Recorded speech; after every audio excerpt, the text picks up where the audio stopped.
We won't ignore what our intelligence agencies have determined to be the most lethal terrorist threat to the homeland today. White supremacy is terrorism. We're not going to ignore that either. My fellow Americans, look, we have to come together to heal the soul of this nation. It was nearly a year ago before her father's funeral when I spoke with Gianna Floyd, George Floyd's young daughter. She's a little tyke, so I was kneeling down to talk to her so I could look her in the eye. She looked at me, she said, "My daddy changed the world." Well, after the conviction of George Floyd's murderer, we can see how right she was if we have the courage to act as a Congress.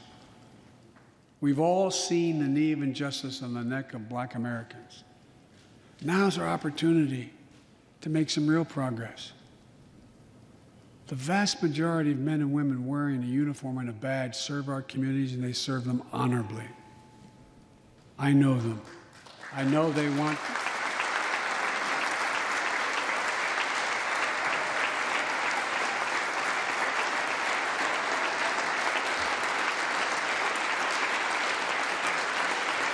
I know they want to help meet this moment as well.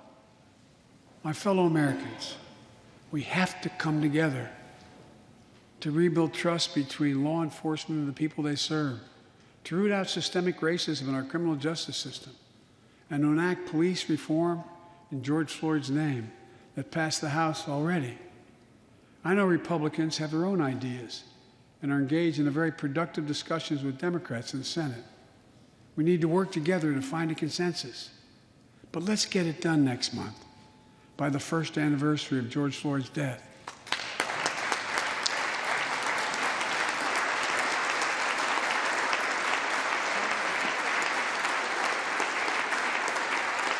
The country supports this reform, and Congress should act.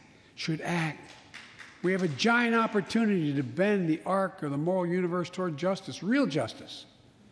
And with the plans outlined tonight, we have a real chance to root out systemic racism that plagues America and American lives in other ways.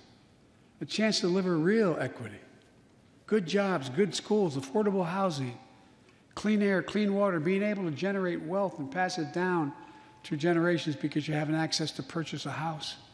Real opportunities in the lives of more Americans, Black, white, Latino, Asian Americans, Native Americans. Look, I also want to thank the United States Senate for voting 94-1 to pass the COVID-19 Hate Crimes Act to protect Asian American and Pacific Islanders.